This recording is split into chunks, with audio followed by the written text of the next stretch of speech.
আসসালামু আলাইকুম। স্বাগত জানাচ্ছি আন্তর্জাতিক সংবাদে। সংবাদের শুরুতেই থাকছে সংবাদ শিরোনাম। দখলদার ইসরায়েলি বাহিনী এবং ফিলিস্তিন পুরোদমে যুদ্ধ চলছে, যার জেরে পৃথিবী এখন তৃতীয় বিশ্বযুদ্ধের দ্বারপ্রান্তে। জানিয়ে দেব হাতে থাকা সর্বশেষ আপডেট আন্তর্জাতিক সংবাদ। প্রথমেই সংবাদ শিরোনাম, ইসরায়েলে হিজবুল্লাহর বড় হামলা। এরপর জানিয়ে দিব স্বাধীন ফিলিস্তিন রাষ্ট্র ছাড়া মধ্যপ্রাচ্যে স্থায়ী শান্তি সম্ভব না বলেছেন জার্মান চ্যান্সেলর। এদিকে বিশেষ শর্তে মিশর ও গাজা সীমান্তে ইসরায়েলের উপস্থিতি মেনে নিল মিশর। এরপর জানিয়ে দিব গাজার স্কুলে ইসরায়েলি বিমান হামলা, নিহত 20। আরও জানিয়ে দিব খান ইউনিসের 6 জিম্মির মরদেহ উদ্ধারের দাবি ইসরায়েলের। সর্বশেষ জানিয়ে দেব ভয়ঙ্কর ভূমিধসে গুড়িয়ে গেল ভারতের তিস্তাবাদের জলবিদ্যুৎ কেন্দ্র। এতক্ষণ শুনছিলেন সংবাদ শিরোনাম, এবারে বিস্তারিত। তবে অনুরোধ থাকবে ভিডিওটিতে একটি লাইক করবেন এবং কমেন্ট করে জানিয়ে দিবেন কোন জেলা থেকে আপনি আমাদের এই ভিডিওটি দেখছেন। ইসরায়েলে হিজবুল্লাহর বড় হামলা। ইসরায়েল ও হিজবুল্লাহর মধ্যে উত্তেজনা বেড়েছে।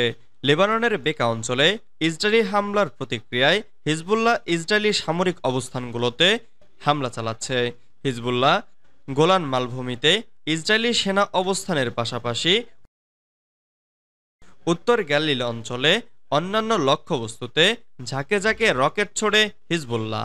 এক বিবৃতিতে লেবানন গোষ্ঠীটি বলেছে, তারা নাফাহ ব্যারাকে ইসরায়েলি সেনাবাহিনীর গোলান 210তম ডিভিশনের সদর দপ্তর এবং ইয়ারডেন ব্যারাকে 210তম ডিভিশনের আর্টিলারি এবং আর্মড রেজিমেন্টের সদর দপ্তরকে লক্ষ্যবস্তু করেছে।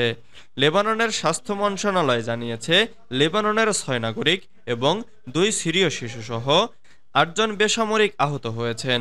লেবাননের রাষ্ট্রীয় সংবাদ মাধ্যম জানিয়েছে, সোমবার অন্তত 3টি ইসরায়েলি বিমান লেবাননের বালবেক জেলায় হামলা করে।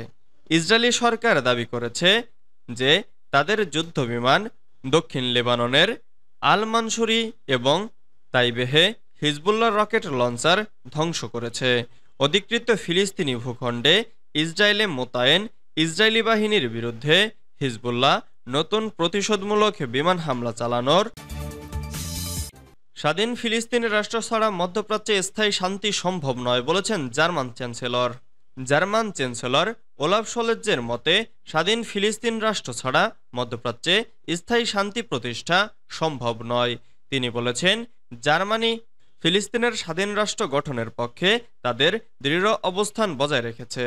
সোমবার জার্মানির উত্তরাঞ্চলীয় শহর ব্রেমেনে এক জনসভায় শোলৎজ বলেন, আমরা বারবার বলেছি এবং আবারও বলছি, মধ্যপ্রাচ্যে সংঘাত ও অস্থিতিশীলতা থেকে মুক্তির একমাত্র উপায় হল দ্বিরাষ্ট্রভিত্তিক সমাধান, ফিলিস্তিন রাষ্ট্রের শান্তিপূর্ণ গঠন এবং ইসরায়েলের পাশে সেই রাষ্ট্রের সহাবস্থান নিশ্চিত করাই এই অঞ্চলের স্থায়ী শান্তির জন্য জরুরি। যদি ফিলিস্তিনি জাতি স্বাধীনতার আশা হারিয়ে ফেলে, তাহলে গোটা মধ্যপ্রাচ্য বিপর্যয়ের মধ্যে পড়বে। তিনি আরও বলেন, মধ্যপ্রাচ্য ইস্যুতে এটাই ইউরোপ, যুক্তরাষ্ট্র এবং জার্মানির অবস্থান। যত সমালোচনা হোক না কেন, আমরা এই অবস্থানে অনড় থাকব। বিশেষ শর্তে মিশর ও গাজা সীমান্তে ইসরায়েলের উপস্থিতি মেনে নিল মিশর।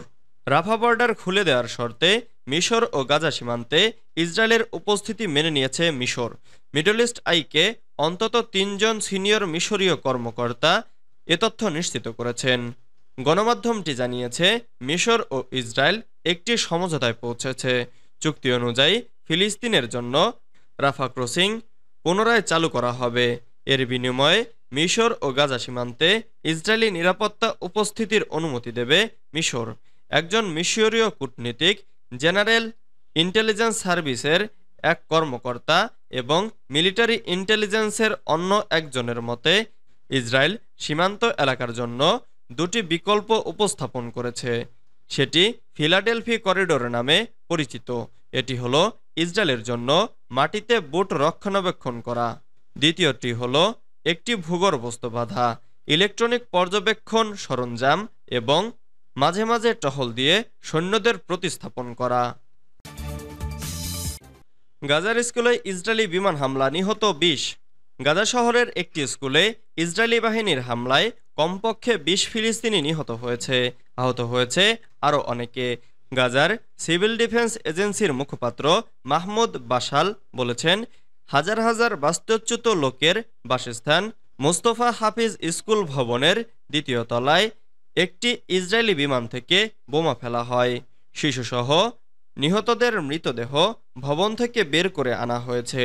ইসরায়েলি সামরিক বাহিনী দাবি করেছে, তারা ফিলিস্তিনি শরণার্থীদের আশ্রয় দেওয়া স্কুলে লুকিয়ে থাকা হামাস যোদ্ধারা লক্ষ্যবস্তু করেছিল। ইসরায়েলের সামরিক বাহিনী বারবার গাজার নাগরিক অবকাঠামোকে লক্ষ্যবস্তু করেছে, যার মধ্যে রয়েছে যুদ্ধের সময় বাস্তুচ্যুত মানুষদের আবাসন।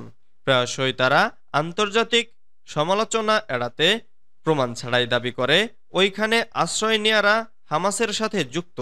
চলতি মাসের শুরু থেকে গাজা জুড়ে স্কুল লক্ষ্য করে কমপক্ষে 10টি হামলা চালিয়েছে ইসরায়েল। এতে প্রায় 180 ফিলিস্তিনি নিহত হয়েছে। খান ইউনুসের 6 জিম্মির মরদেহ উদ্ধারের দাবি ইসরায়েলের। ইসরায়েলের সেনাবাহিনী জানিয়েছে, গাজা উপত্যকার খান ইউনুস এলাকা থেকে 6 জিম্মির মরদেহ উদ্ধার করা হয়েছে। আইডিএফের এক বিবৃতিতে বলা হয়েছে, সোমবার 19 আগস্ট মরদেহগুলো উদ্ধার করা হয়। ব্রিটিশ সংবাদ মাধ্যম বিবিসি এ খবর জানিয়েছে। আইডিএফের বিবৃতি অনুসারে যাদের মরদেহ উদ্ধার করা হয়েছে তারা হলেন ইয়াগেব বুকশটাব, আলেকজান্ডার ড্যানশিক, আব্রাহাম মুন্ডার, ইয়োরাম মির্জোগার, হাইম পেরি এবং ব্রিটিশ ইসরায়েলি নাদাব পপলয়। ইসরায়েল এর আগে 5 জনের মৃত্যুর ঘোষণা দিলেও আব্রাহাম মুন্ডারকে তখনও জীবিত বলে ধারণা করা হয়েছিল। আইডিএফ এবং অভ্যন্তরীণ গোয়েন্দা সংস্থা শিনবেটের সমন্বয়ে উদ্ধার অভিযানটি পরিচালিত হয়। ভয়ঙ্কর ভূমিধসে গুড়িয়ে গেল ভারতের তিস্তাবাদের জলবিদ্যুৎ কেন্দ্র। ভয়ঙ্কর ভূমিধসে গুড়িয়ে গেছে ভারতের সিকিম রাজ্যে অবস্থিত তিস্তাবাদ জলবিদ্যুৎ কেন্দ্র। আজ মঙ্গলবার সকালে ন্যাশনাল হাইড্রো ইলেকট্রিক পাওয়ার কর্পোরেশনের তিস্তা স্টেজ 5 বাঁধের বিদ্যুৎ কেন্দ্রটি ভূমিধসে গুড়িয়ে যায়। সবাইকে আগে থেকেই সরিয়ে নেওয়ার কারণে কোনো হতাহতের ঘটনা ঘটেনি। ভিডিওতে দেখা গেছে পাহাড় ধসের ফলে মুহূর্তের মধ্যেই বিদ্যুৎ কেন্দ্রটি ভেঙে যায়। 510 মেগাওয়াটের বিদ্যুৎ কেন্দ্রটি পাহাড়ের পাশে অবস্থিত ছিল। ছোট ছোট ভূমিধসের কারণে ওই পাহাড়টি গত কয়েকদিন ধরেই ধসে পড়ার ঝুঁকিতে ছিল। মঙ্গলবার সকালে পাহাড়ের বড় একটি অংশ ধসে পড়ে। এরপর ধসে পড়া মাটিতে এটি চাপা পড়ে যায়। 2023 সালের অক্টোবরে সিকিমের লোনাক হিমবাহী হ্রদ ফেটে যায়। এরপর থেকেই তিস্তাবাদের এই বিদ্যুৎ কেন্দ্রটি ছিল বন্ধ। এছাড়া ওই বছর আকস্মিক বন্যায় চোংথাংয়ের তিস্তাবাদের কিছু অংশ ভেঙে যায়। এটি সিকিমের সবচেয়ে বড় হাইড্রো পাওয়ার প্রজেক্ট।